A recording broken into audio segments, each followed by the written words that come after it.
Materi yang saya ambil adalah passing bola basket. Passing dalam permainan bola basket merupakan salah satu teknik dasar yang sangat penting. Teknik ini digunakan untuk mengoper bola kepada teman satu tim dengan tujuan untuk membangun serangan dan menciptakan peluang mencetak angka. 1. Pengertian. Passing adalah teknik mengoper bola kepada rekan satu tim. Tujuan utama dari passing adalah membangun kerjasama tim, menguasai jalannya permainan, dan menciptakan peluang untuk mencetak poin. 2. Jenis-jenis passing. Terdapat beberapa jenis passing yang umum digunakan yaitu chest pass atau operan dada. Operan ini dilakukan dari dada ke dada secara lurus dan cepat. Selanjutnya, bounce pass atau operan pantul. Bola dipantulkan ke lantai terlebih dahulu sebelum diterima oleh teman. Dan yang terakhir, overhead pass atau operan atas kepala. Operan dilakukan dari atas kepala, biasanya untuk jarak yang lebih jauh. 3. Teknik dasar passing. Agar passing dilakukan dengan baik, perlu memperhatikan beberapa teknik dasar. Posisi kaki harus seimbang, pegangan bola harus benar, arah operan harus tepat, tenaga berasal dari dorongan tangan, dan fokus kepada teman yang dituju. Desain pembelajaran passing bola basket atau kerangka UBD. Materi ini dirancang menggunakan pendekatan understanding by design yang berfokus pada hasil akhir pembelajaran, proses penilaian, dan strategi pembelajaran yang terarah. 1. Hasil yang diinginkan. Pada tahap ini, tujuan utama pembelajaran adalah agar murid mampu mempraktikkan berbagai teknik passing bola basket dengan akurat serta mampu mengambil keputusan taktis dalam permainan. Selain itu, murid diharapkan menguasai kompetensi dasar berupa keterampilan gerak spesifik dalam passing dan memahami konsep ruang dalam permainan. Pembelajaran ini juga menekankan keterampilan abad ke-21 yaitu kolaborasi, bekerja sama dengan tim, komunikasi, memberi kode atau isyarat saat meminta bola, dan yang terakhir berpikir kritis, yaitu memilih jenis passing yang tepat sesuai situasi permainan. Tahap 2, bukti penilaian atau assessment evidence. Keberhasilan pembelajaran diukur melalui beberapa bentuk asesmen, yaitu 1. Asesmen diagnostik. Observasi kemampuan awal murid saat pemanasan. 2. Asesmen formatif atau autentik.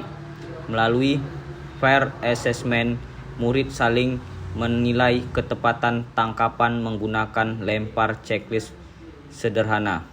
Dan yang terakhir, game Performance Assessment Tools atau GPAT. Penilaian saat simulasi permainan 3-3 untuk melihat efektivitas penggunaan passing dalam mencetak poin. Tahap 3, strategi pembelajaran atau learning plan. Proses pembelajaran dilakukan melalui beberapa tahapan kegiatan. Yang pertama, membangun koneksi. Murid menonton cuplikan pertandingan bola basket profesional, kemudian mendiskusikan pentingnya peran passing dalam keberhasilan tim. Kedua, eksplorasi atau circuit training. Murid berlatih berbagai teknik passing seperti chest pass, bounce pass, dan overhead pass secara bergantian di beberapa pos latihan dengan target tertentu. Yang ketiga, aplikasi atau target games. Murid bermain permainan sederhana seperti kucing-kucingan atau passing berantai untuk melatih akurasi dan kecepatan passing dalam situasi tekanan. Yang keempat, simulasi pertandingan. Murid bermain dengan aturan modifikasi, misalnya poin hanya dihitung jika diawali dengan minimal 3 jenis passing berbeda. Hal ini bertujuan melatih kerjasama tim dan variasi strategi.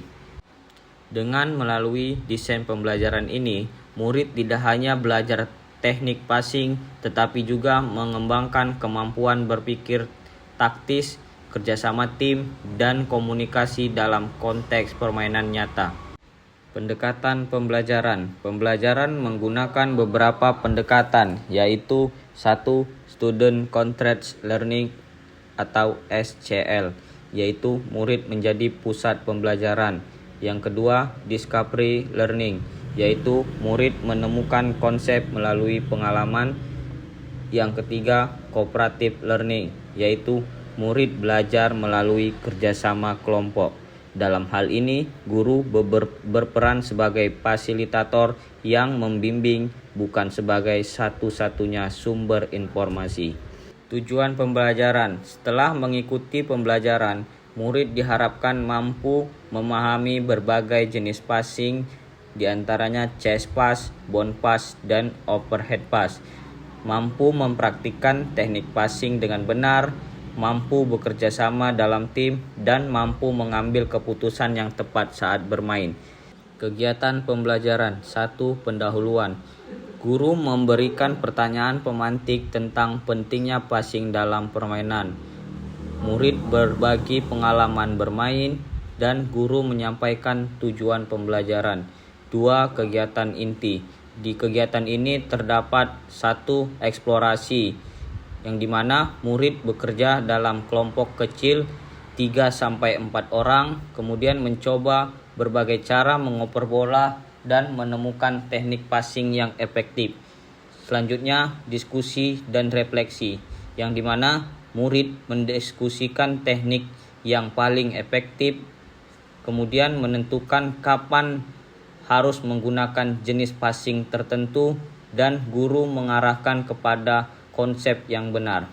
Selanjutnya, praktik terbimbing, di mana latihan passing berpasangan, kemudian latihan dalam formasi segitiga, selanjutnya variasi jarak dan gerakan, dan yang terakhir saling memberi umpan balik.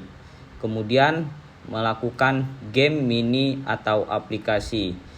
Di sini di permainan game ini yaitu membuat permainan kecil seperti melakukan pertandingan 3 lawan 3. Aturannya tidak boleh dribble lebih dari 3 kali, harus melakukan minimal 3 passing sebelum mencetak poin, dan fokus pada kerjasama dan penggunaan passing. Diferensiasi pembelajaran. Pembelajaran disesuaikan dengan kemampuan murid. Untuk murid pemula, jarak passing lebih dekat, dan untuk murid mahir diberi tekanan seperti lawan atau intersepsi, dan bisa juga dikasih jarak yang lebih jauh. Berdasarkan gaya belajar visual, yaitu melalui demonstrasi, kinestetik, praktik langsung, dan auditori, berdiskusi. Asesmen penilaian. Penilaian dilakukan melalui 1. Asesmen formatif, observasi, teknik, akurasi, dan kerjasama. 2. Asesmen kinerja, praktik passing dalam permainan. 3. Refleksi diri. Murid menilai kemampuan dan kekurangan mereka. Yang terakhir, penutup.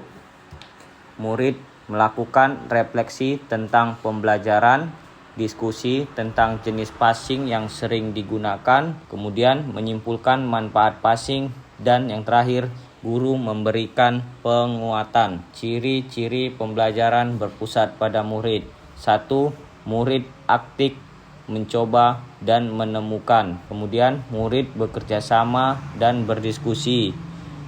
Selanjutnya, guru sebagai pembimbing, dan pembelajaran kontekstual melalui permainan. Kesimpulannya adalah pembelajaran passing bola basket dengan pendekatan berpusat pada murid membuat siswa lebih aktif, memahami konsep secara mendalam, serta mampu menerapkan teknik dalam situasi permainan nyata.